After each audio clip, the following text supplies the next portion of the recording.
사무엘하 22장은 다윗이 사울을 포함해서 모든 대적들을 다 물리치고 난 이후에 하나님의 구원을 찬양한 노래입니다.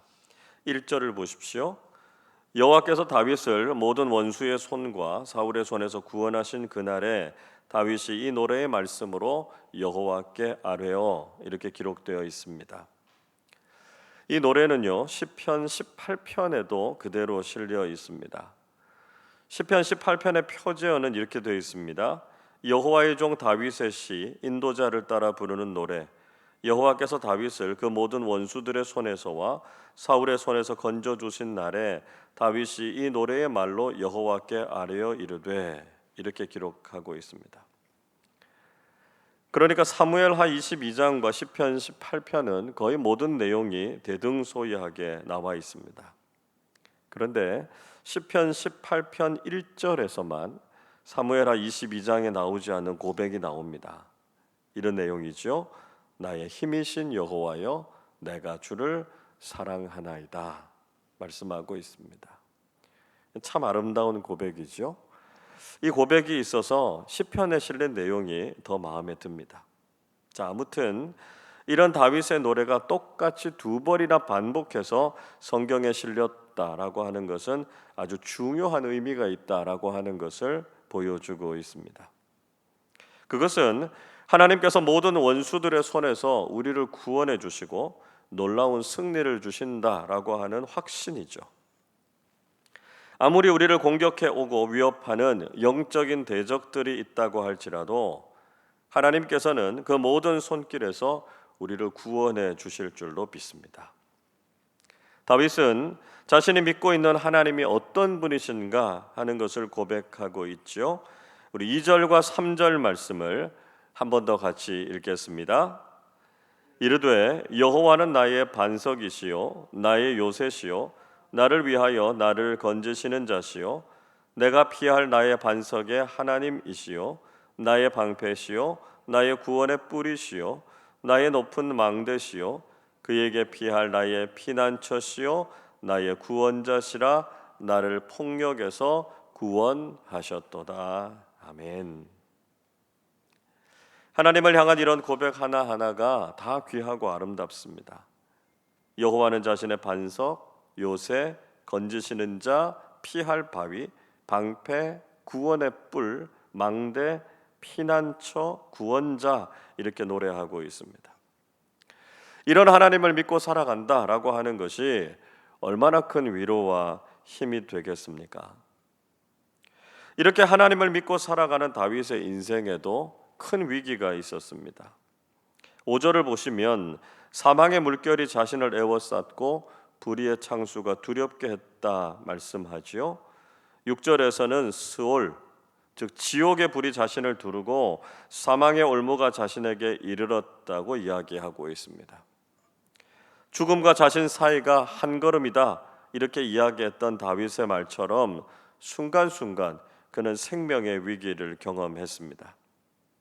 그런 상황을 만날 때마다 다윗은 자신이 신뢰하는 하나님께 기도했습니다.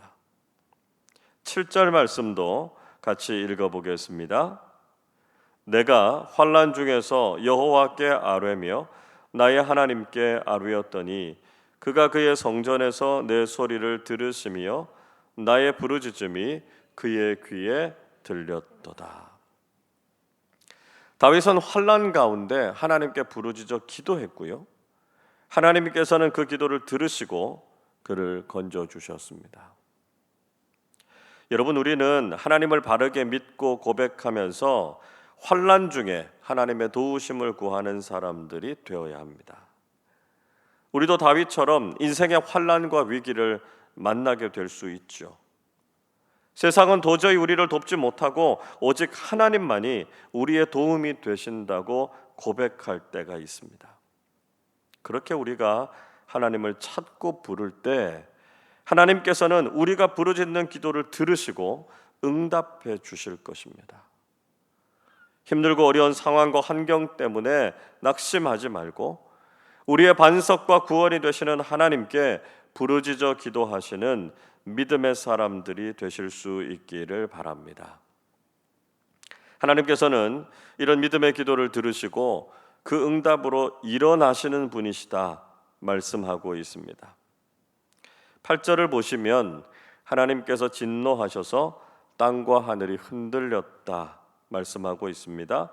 9절에서는 하나님의 코에 연기가 오르고 입에서 불이 나와서 살라서 하나님의 진노의 불 때문에 숯불이 피었다 이렇게 노래하고 있습니다. 그 이외에도 하나님께서 천사들을 타고 날아다니시고 창조주의 위엄과 능력으로 모든 것을 호령하시는 모습이 그려지고 있습니다. 16절에서는 이렇게 말씀하지요. 이럴 때에 여호와의 꾸지람과 콧김으로 말미암아 물밑이 드러나고 세상의 기초가 나타났도다 말씀하고 있습니다. 하나님의 진노하심을 통해서 세상의 기초가 다 드러날 정도로 하나님의 권위와 능력이 대단하시다라고 하는 것을 보여주고 있습니다. 그런데 우리가 기억해야 할 것은 만군의 여호와 하나님, 그리고 창조주이신 전능하신 하나님께서 바로 우리의 좋은 아버지시라는 것이죠. 하나님께서는 이 놀라운 능력과 위엄을 영적인 자녀인 우리들을 위해서 사용하신다는 것입니다. 하나님께서는 절대로 당신의 자녀들이 위기에 처했을 때 그냥 외면하시는 분이 아니십니다. 하나님의 능력으로 우리의 삶에 개입하시고 하나님의 살아계심을 만방에 선포하시는 분이시죠. 우리는 살아계신 하나님의 개입하심을 믿고 우리의 상황을 간절히 아뢰며 기도하실 수 있기를 바랍니다. 다윗은 하나님께서 행하신 구체적인 구원의 역사에 대해서 언급하고 있습니다. 17절을 보시면 하나님께서 위에서 손을 내미셔서 자신을 붙잡아 주셨고 많은 물들, 즉 다윗을 위협하는 위험으로부터 그를 건져내어 주셨다고 말씀합니다. 18절에서는 하나님께서 이렇게 개입하신 이유는 원수들이 다윗보다 더 강했기 때문이었다 말씀하죠.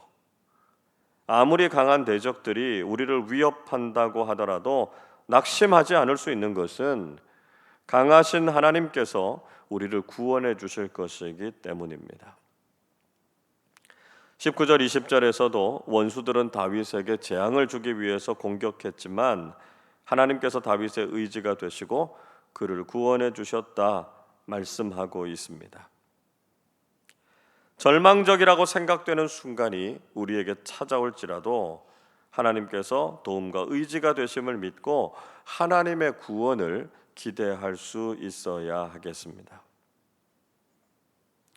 오늘 본문의 마지막 부분에서 다윗은 자신의 의로움에 대해서 피력하고 있습니다. 21절 보십시오. 여호와께서 내 공의를 따라 상 주시며 내 손의 깨끗함을 따라 갚으셨으니 말씀하고 있습니다. 다윗은 하나님께서 자신의 공의를 따라서 상을 주셨고 자신의 깨끗함을 따라서 갚아주셨다 이렇게 고백하고 있습니다. 22절에서 이것은 자신이 하나님의 도를 지켰고 악을 행함으로써 하나님을 떠나지 않은 것이다 이렇게 말하고 있습니다. 또 23절에서 다윗은 자신 앞에 하나님의 법을 두고 그분의 규례를 버리지 않았다 이렇게 자신하고 있고요. 심지어 24절에서는 하나님 앞에서 자신이 완전하고 스스로를 지켜서 죄악을 피했다고까지 말하고 있습니다. 25절에서 이렇게 이야기하지요. 그러므로 여호와께서 내 의대로 그의 눈 앞에서 내 깨끗한 대로 내게 갚으셨도다 말하고 있습니다. 다윗은 다시 한번 하나님께서 자신의 의로움과 정결함을 보시고 자신에게 보상해 주신 것이라고 고백하고 있습니다. 다윗이 하고 있는 이 말에 대해서 여러분은 어떻게 생각하십니까? 다윗이 하나님 앞에서 자신의 의로움과 완전함에 대해서 말하고 있는 것이 좀 뻔뻔하다 이런 생각이 들지 않으십니까?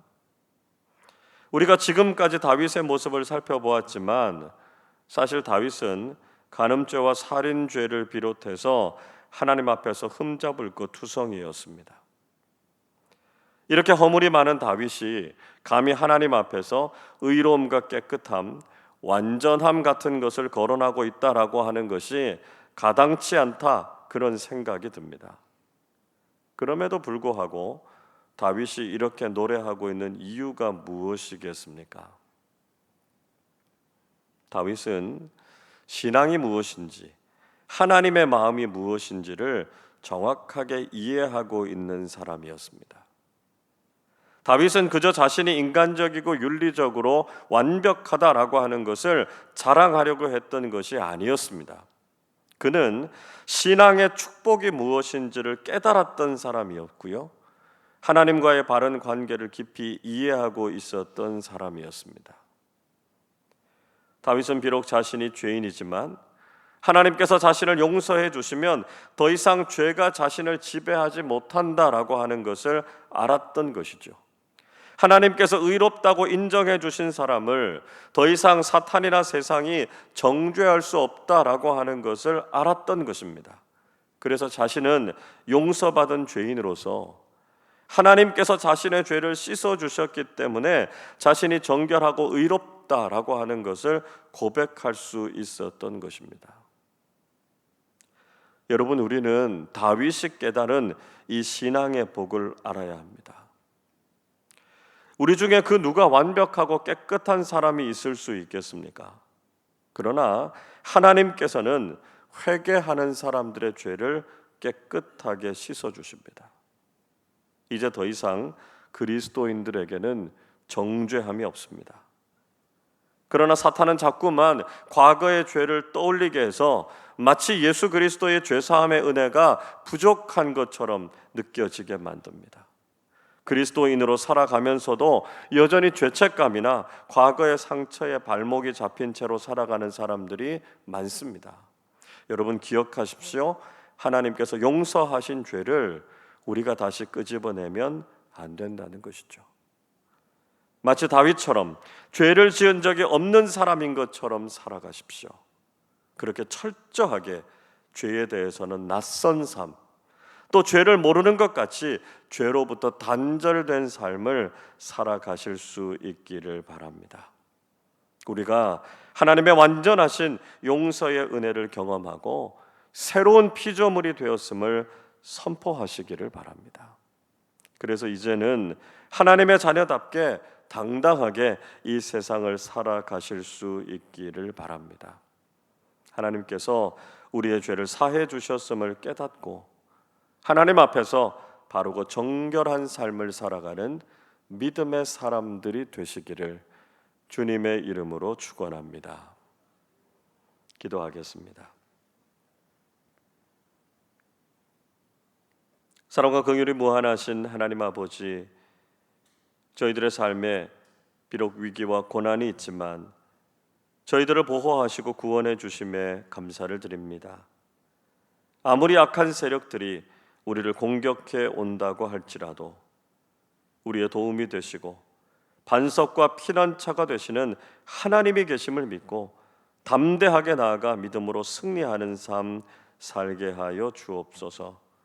하나님께서 저희들을 용서해 주셨으니 저희들도 더 이상 죄책감에 휩싸여서 살지 않게 하시고 죄를 멀리하고 하나님의 자녀답게 거룩하고 정결하게 살게 해 주시옵소서. 오늘도 우리를 위협하고 힘들게 하는 세상의 공격과 유혹이 있을지라도 하나님의 능력으로 넉넉히 승리하게 해 주옵소서. 또한 어둡고 험한 세상을 살아가는 동안 세상의 빛과 소금으로서의 역할을 잘 감당하는 우리 모두 되게 하여 주옵소서. 감사드리며 우리 주님 예수 그리스도의 이름으로 기도하옵나이다. 아멘.